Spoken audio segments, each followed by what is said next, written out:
오늘은 추수감사절입니다. 추수감사절은 한 해 수확을 거두며 하나님께 감사하는 그런 절기죠. 성경은 범사에 감사하라라고 말씀하고 있습니다. 그리고 그것이 바로 우리를 향하신 하나님의 뜻이다라고 말씀하고 있습니다. 여러분 모든 일에 감사하고 계십니까? 여러분에게 일어나는 모든 일에 감사하고 계십니까? 남들 보기 감사하기 힘든 그런 제목에도 감사합니다라고 그렇게 고백할 수 있습니까? 여러분 오늘 말씀은 만나에 대한 이야기입니다.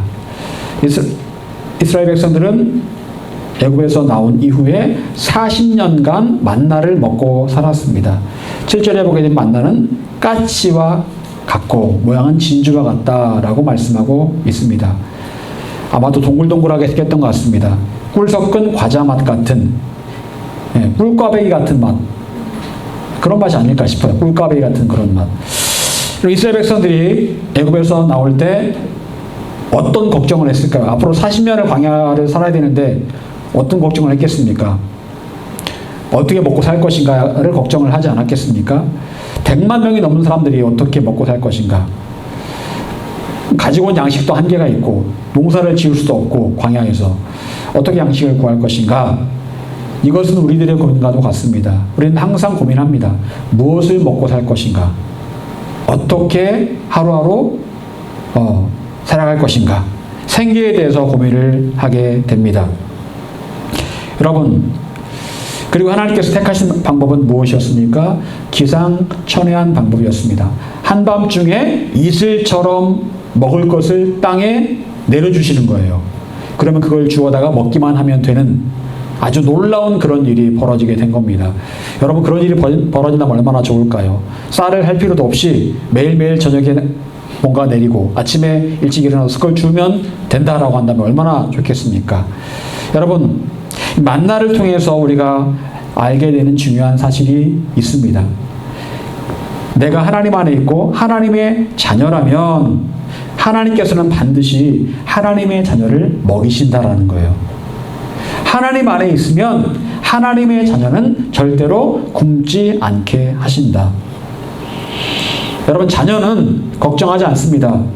부모들이 걱정을 하는 거죠. 부모들이 애들을 어떻게 뭘 먹일까를 걱정하는 거지 아이들은 걱정하지 않습니다. 여러분 우리가 하나님의 자녀라면 하나님께서 걱정하시는 거지 우리가 걱정할 필요가 없다라는 겁니다. 무엇을 입을지, 무엇을 먹을지, 무엇을 마실지 아무것도 염려하지 말라라고 성경은 분명히 말씀을 하고 있습니다. 저는 10년의 목회를 통해서 이런 기적을 매일매일 경험을 하고 있습니다. 한 번도 하나님께 저를 굶기신 적이 없었고 지금까지 먹이고 입혀 주셨습니다. 예전에는 이 문제로 목회 초반에는 약간 걱정도 했습니다. 하지만 지금은 아무 염려를 하지 않습니다. 하나님께서 먹이시고 입히시기 때문에 절대로 걱정하지 않습니다. 여러분, 그런데 오늘 이런 만나를 먹던 사람들에게 이상한 일이 벌어지게 됩니다. 우리 4절 다시 읽어보겠습니다. 4절. 자, 시작. 그 중에 섞여 사는 다른 민족들이 탐욕을 품음에 이스라엘 자손도 다시 분명히 이르되 누가 우리에게 고기를 주어 먹게 하랴. 아멘. 여러분 이스라엘 백성들이 만나를 먹던 어느 날 그들은 만나에 대해서 감사하지 않고 불평하게 됩니다. 이유가 무엇입니까? 그것은 바로 그들 가운데 섞여 사는 다른 인종들의 탐욕 때문에 그런 일이 벌어졌다라고 말씀하고 있습니다. 이스라엘 백성들은 그들만 나온 게 아닙니다. 다른 인종들도 있었다라는 겁니다. 그들 가운데 섞여 살던 다른 유대인이 아닌 사람들도 있었습니다. 그들은 하나님을 알지 못하는 사람들이었죠. 그런데 함께 이스라엘 백성들과 함께 그곳에서 나왔다라는 겁니다. 아마도 그들의 숫자는 얼마 되지 않았을 겁니다. 그런데 그 적은 숫자의 사람들이 어느 날 그렇게 말하는 겁니다. 옛날에는 참 잘 먹고 살았는데, 잘 먹고 잘 살았는데 광야에 와서는 우리가 먹는 게 이 만나밖에 없다. 옛날에 좋았지 라고 그렇게 이야기를 하더라는 거예요. 여러분 성경은 이것을 무엇이라고 말합니까? 탐욕이다 라고 말합니다. 탐욕. 여러분 탐욕이 무엇입니까? 탐욕은 필요 이상으로 더 갖기를 바라는 마음이 탐욕이에요. 필요한 것 이상으로 더 갖기를 바라는 게 탐욕입니다. 인간의 본성은 무엇입니까? 더 갖기를 바랍니다. 인간의 본성은 쌓아놓기를 바라는 게 인간의 본성이에요.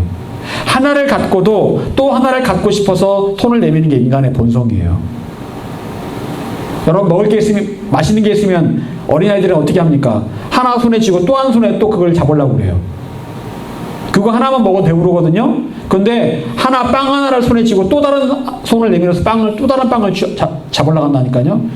그 빵은 다른 사람을 위한 빵인데도 불구하고 내가 먹겠다는 겁니다. 두 개 다. 먹지도 못하면서. 여러분, 어린아이가 그런 모습을 보이죠? 인간의 본성이 그렇다는 겁니다. 인간의 본성은 탐심이 가득해요. 뭔가를 더 얻고 싶어하고 뺏고 싶어하는 게 인간의 본성이에요. 여러분, 에덴 동산은 부족함이 없는 곳이었습니다. 필요한 것 이상으로 채워졌던 곳이 바로 에덴 동산이었어요. 그런데 그곳에서 아담과 하와는 더 갖기를 바랬습니다. 더 원했어요. 뭐 더 원했어요. 하나님처럼 되고 싶은 욕심에 사로잡히게 되었습니다. 그것이 바로 탐심이었고, 탐심으로 아담과 하와는 원래부터 갖고 있던 좋았던 것들, 에덴 동산에서 갖고 있던 좋았던 것들도 다 빼앗기고 말았습니다.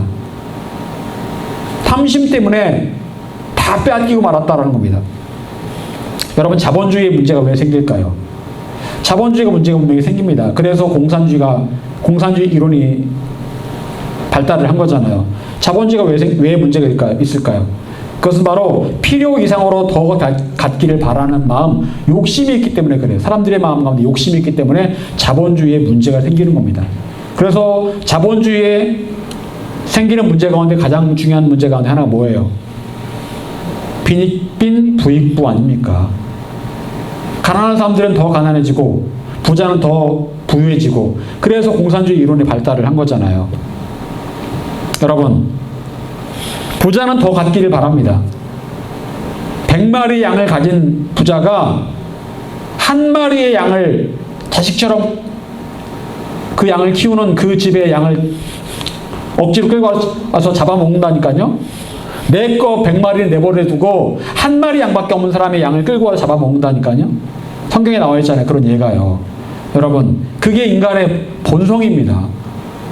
그래서 사기꾼이 이렇게 많은 거예요. 사기꾼들 돈 많잖아요. 사기 많이 쳐가지고. 그런데 또 사기친다니까요. 여러분, 박정희 대통령이 좋은 대통령으로 기억될 수 있었습니다. 그런데 욕심이 과했어요. 그래서 18년을 독재를 한 겁니다. 유신을 헌법을 만들고 독재를 하다가 총 맞아 죽은 거 아닙니까? 정말 좋은 대통령이 될 수 있었어요. 문제는 그 마음에 탐욕이 있었기 때문에 그렇습니다. 여러분, 우리도 어느 순간 나에게 필요한 것 이상을 구합니다. 그것을 얻기 위해서 욕심을 부립니다. 그게 바로 탐심이에요. 그리고 그 탐심은 결국 나를 망하게 만듭니다. 하나님께서 이스라엘 백성들에게 원했던 모습은 무엇이었습니까? 현재 먹고 있는 만나에 만족하라는 거예요. 현재 먹고 있는 그 만나에 만족하라는 겁니다. 여러분, 그리고 그 만나를 주신 하나님께 매일매일 감사하라는 거예요. 그게 하나님께서 원하시는 모습이었습니다. 물론 이집트에서보다는 광야에서 훨씬 음식을 덜 먹었을지 모르겠습니다. 옛날에는 정말 마늘도 먹고 오이도 먹고 고추도 먹고 참외도 먹고 다 먹었을지 몰라요.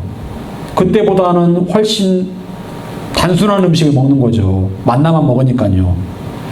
여러분, 어쩌면 그때보다 배부르게 먹지 못할지도 모르겠습니다.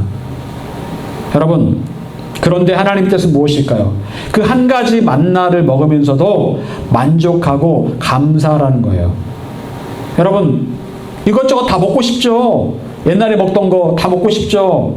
근데 한 가지에 만족하라는 건 무슨 죄입니까? 절제하라는 거예요. 지금은 절제할 타임이라는 겁니다. 그럼 절제가 되게 어려워요. 절제가 되게 어렵습니다.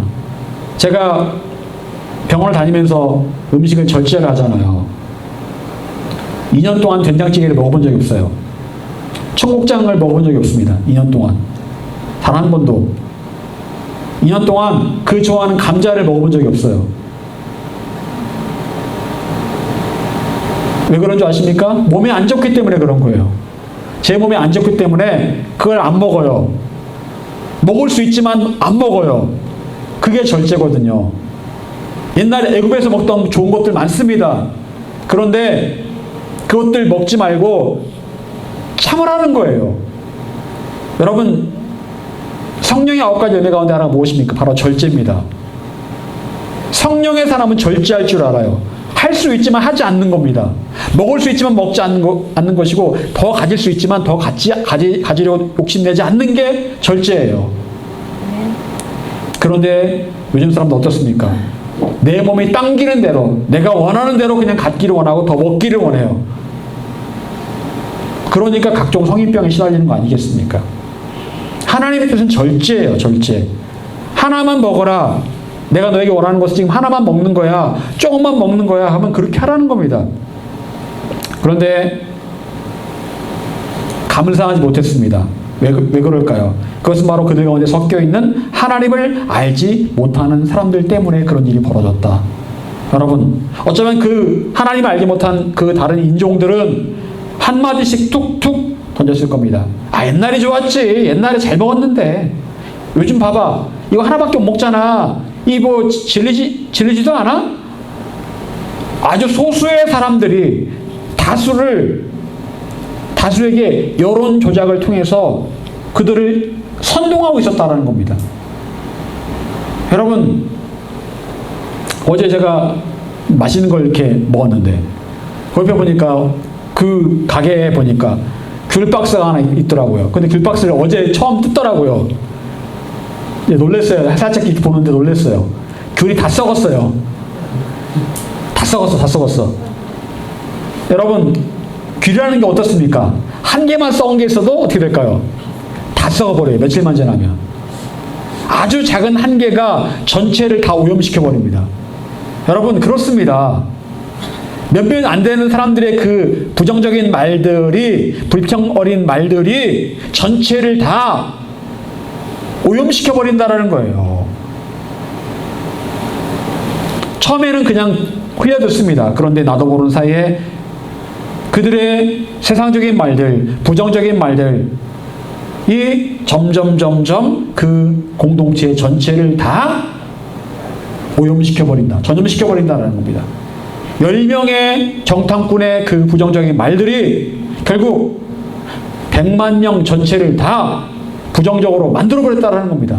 10명의 사람들이 2명의 긍정적인 말은 아무도 안 듣는데 10명의 말들은 들었다니까요. 10명의 부정적인 말들은요. 사람 참 희한하죠, 여러분. 여러분, 우린 나도 모르게 주위의 사람들의 말을 듣게 됩니다.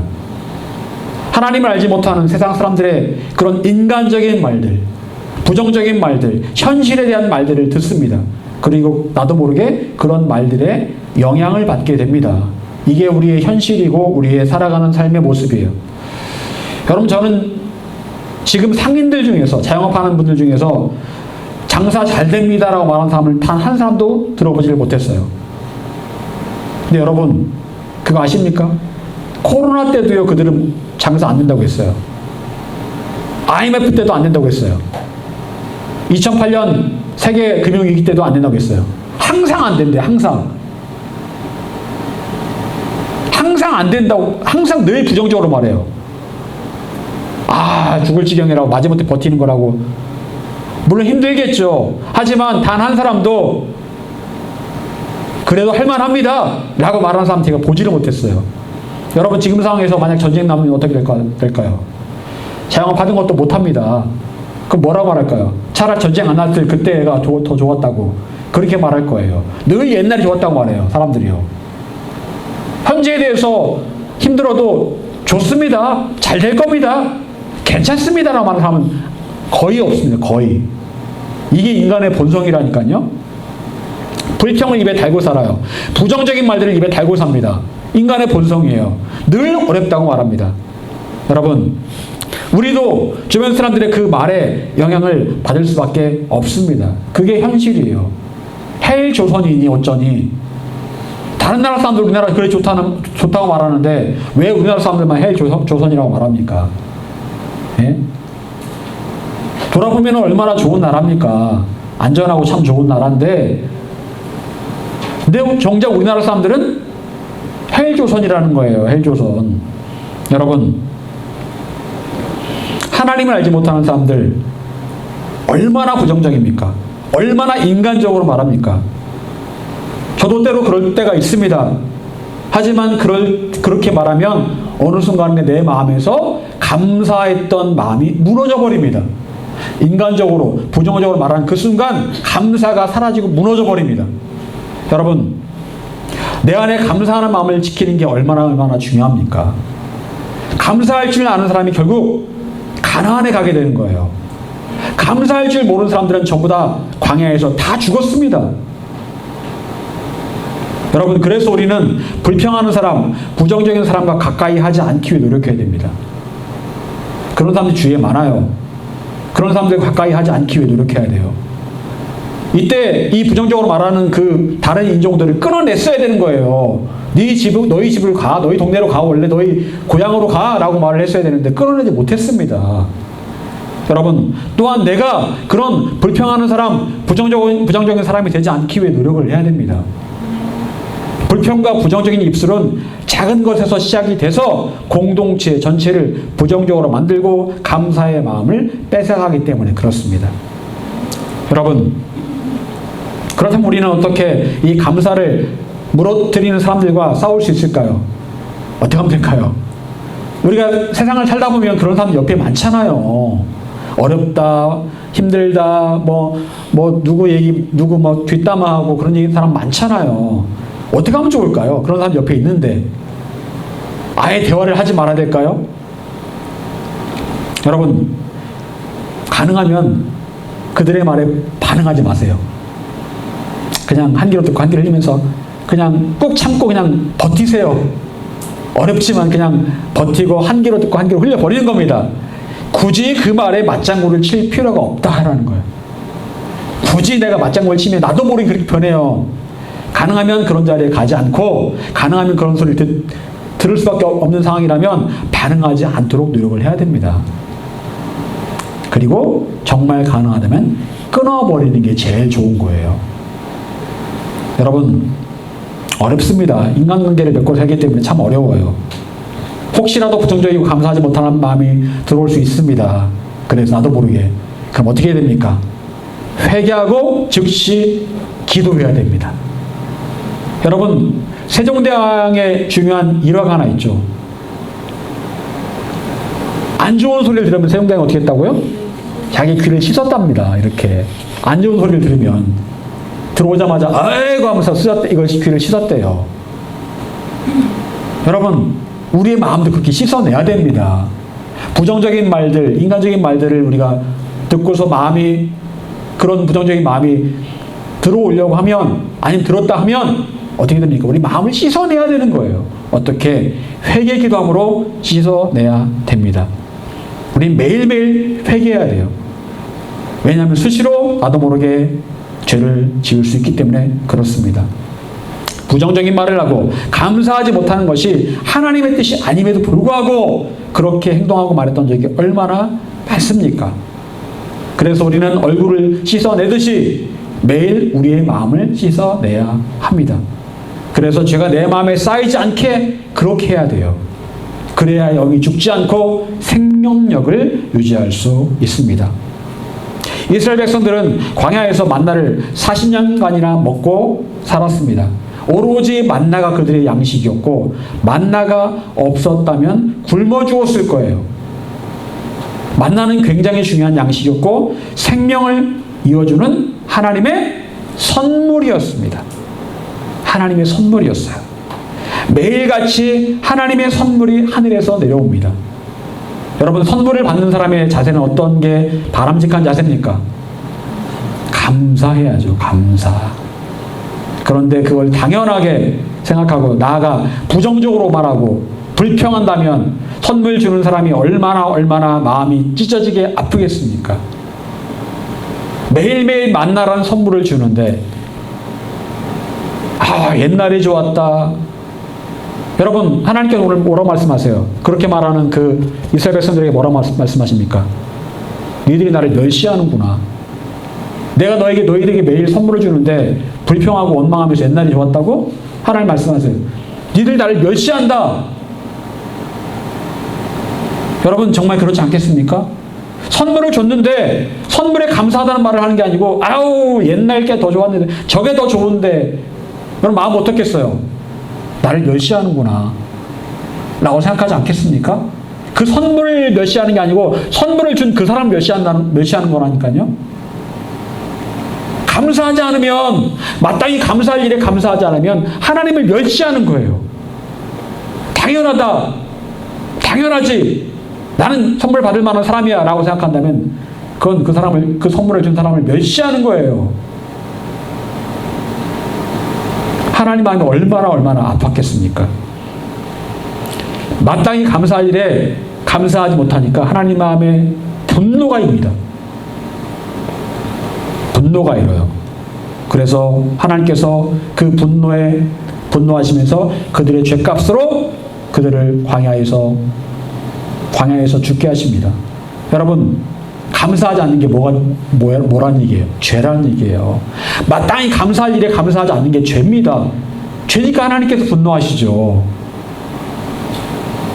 하나님께서는 그 죄에 대한 책임을 반드시 물으셨습니다. 범사에 감사하는 것 하나님의 뜻이라겠죠. 자 그렇다면 범사에 감사하지 않는 것은 뭐 하는 거예요? 죄 짓는 거예요. 죄 짓는 것. 나에게 주신 모든 것들에 감사하지 않는 건 죄 짓는 거예요. 우리가 얼마나 이런 죄를 많이 짓습니까? 여러분 감사는 선택의 문제가 아닙니다. 감사할지 말지 이게 아니에요. 마땅히 감사할 일에 대해서는 반드시 감사를 해야 합니다. 그건 의무고 명령이에요. 정말 하나님께 감사하다면 여러분의 입술과 여러분의 삶으로 감사를 표현할 수 있어야 합니다. 여러분 표현하는 것과 표현하지 않는 것은 차이가 엄청납니다. 마음으로는 감사한데 말로 감사하지 않으면 진짜 감사한지 아닌지 몰라요. 여러분 하나님께서 말로 감사하기를 원하신다니까요. 정말 감사하지만 아시겠지 하나님 아시겠지 아니 그거 아니고 여러분 감사를 표현하세요. 감사합니다 주님 라고 입술로 말로 선포로 표현하시기 바랍니다. 시편을 보게 되면 시편 기자는 많은 부분에서 하나님께 감사를 표현하고 있습니다. 많은 사람들이 각종 악기와 목소리로 소리를 지르면서 노래를 부르면서 감사를 표현합니다. 적극적인 감사의 표현이죠. 그리고 하나님께서 그런 감사를 너무나 귀하게 받으십니다. 여러분 어떤 때는 입에서 이 찬양이 나오지 않을 때가 있습니다. 너무 힘들고 마음도 괴롭고 그래도요 마음이 괴롭고 힘들고 몸이 고달퍼도 찬양하고 예배하고 감사를 선포하면 그 순간 마음이 바뀝니다. 마음이 바뀌어요. 내가 의지로 하나님을 예배하고 감사하고 선포하면 마음이 바뀐다니까요. 희한한 일이 벌어지게 되는 겁니다. 여러분 다윗은 기분이 좋을 때만 하나님을 예배하고 찬양했던 게 아니에요.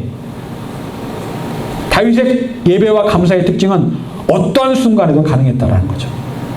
심지어는 다윗이 밧세바와 가늠죄를 짓고 나서 그때도 다윗은 시편 51편을 기록을 하면서 하나님 감사합니다. 그때도요. 그 죄를 짓고 나서도 너무 괴로운 마음이잖아요. 하나님께 회개하는 마음이지. 그때도 다윗은 하나님을 예배하고 찬양하고 있더라는 거예요. 한순간도 다윗은 감사와 찬양을 빼놓지 않았습니다. 사울왕에게 쫓겨다니는 그 순간에도 그 죽음의 공포가 있는 그 순간에도 하나님을 예배하고 찬양하고 감사했다라는 거예요. 그게 바로 다윗의 진짜 위대한 모습입니다. 여러분 감사할 상황, 여건이 되고 형편이 될 때만 감사하는 것 그거 하나님 원하시는 감사 아니에요. 하나님께 원하시는 감사는 어떠한 상황에서도 감사하고 예배하는 겁니다. 추수감사절이라는 말 그대로 농사를 짓는 사람에게 해당되는 말일 겁니다. 그러면 추수감사절은 나와 상관없는 것인가? 아니에요. 그렇지 않습니다. 우리는 비록 추수를 하지 않는 사람이라 할지라도 우리에게는 감사할 제목이 차고도 넘칩니다. 가만히 감사할 일들을 생각해 보십시오. 얼마나 많은지 몰라요. 여러분이 지금 이 자리에 와서 예배 드리고 있는 것도 얼마나 감사할 일입니까? 여러분 군대 가보지 못한 청년들은 나중에 군대 가면 이 예배가 얼마나 감사할 제목인가 그걸 알게 됩니다. 진짜로요. 저도 예배 마음대로 드리다가 군대 딱 갔는데 하루는 군대를 제가 예배를 드리러 가야 되는데 저녁 예배를 드리러 가야 되는데 시킬 일이 있다고 그것 때문에 예배를 못 가게 하더라고요. 얼마나 서러운지. 제가 꼭 가고 싶다고 했더니 조교가 저만 데리고 군대를 교회를 갔거든요. 가는데 얼마나 울었는지 모릅니다.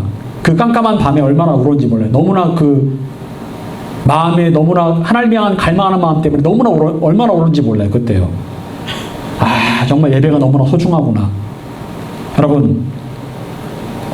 여러분에게 주어진 그 모든 일을 생각해 보면서 감사하시기를 바랍니다.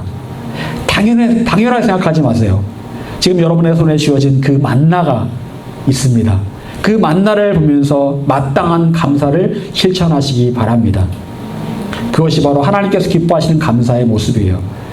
감사는 마땅한 일입니다. 의무적으로라도 감사해야 되고 감사를 선포해야 합니다. 그리고 이렇게 감사를 선포하다 보면 어느샌가 진짜 감사가 샘솟는 것을 경험할 수 있게 될 것입니다. 여호와께 감사하라. 그는 선하시며 그 인자하심이 영원하미로다.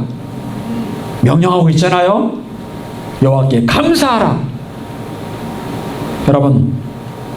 여러분은 감사의 명령을 실천하고 계십니까? 여러분 어떤 환경에서도 감사하기를 선택하고 계십니까? 지금 여러분에게 허락하신 작아 보이는 그 만나, 별거 아닌 것 같은 그 만나의 삶이 작고 초라해 보일 수 있습니다. 아무렇지 않게 보일 수 있어요. 하지만 그것은 매일매일 주님께서 주시는 선물이에요. 선물과 같은 은혜입니다. 기적이에요. 매일매일 먹는 게 하늘에서 내려온다? 기적이잖아요. 기적입니다. 근데 그 기적을 당연하게 생각한다? 하나님을 멸시하는 겁니다. 여러분, 저는 현재 저에게 주어진 삶에 참 감사합니다. 남들 보기에는 감사할 수 없는 상황일지 모르겠어요. 근데 저는 감사합니다. 진짜 감사. 이건 그냥 여러분한테 하기 좋은 말을 하는 게 아니고 진짜 감사해요. 저에게 주어진 이 또 다른 인생이 너무나 감사합니다. 죽을 수밖에 없었지만 살려주신 하나님께 감사합니다. 여러분, 감사를 빼놓고서는 저의 삶을 지금 표현할 길이 없을 정도입니다. 사랑하는 여러분, 마음이 힘들고 삶이 어렵더라도 그 가운데 여러분에게 주신 그 만나를 생각해 보시기 바랍니다. 여러분 손에 만나가 있어요. 도대체 나에게 주신 만나가 무엇인가? 있습니다. 많아요. 매일매일 그 만나가 내립니다. 여러분, 그 만나를 바라보시면서 진심으로 하나님께 감사의 예배를 드리시고 감사를 선포하시기를 바랍니다. 하나님께서는 감사로 제사 드리는 사람이 하나님을 영화롭게 한다라고 말씀하고 있습니다. 예배는 어떻게 드리라고요? 감사함으로 드리라. 그것이 바로 하나님을 영화롭게 한다, 영광스럽게 한다라고 말씀하고 있습니다. 감사는 곧 하나님을 높이는 예배이고 감사는 곧 하나님의 백성의 마땅한 삶의 태도입니다. 바라기는 매일 매순간 하나님께 주신 만나를 생각하며 감사하는 여러분들 되시기를 간절히 축원합니다. 기도하겠습니다.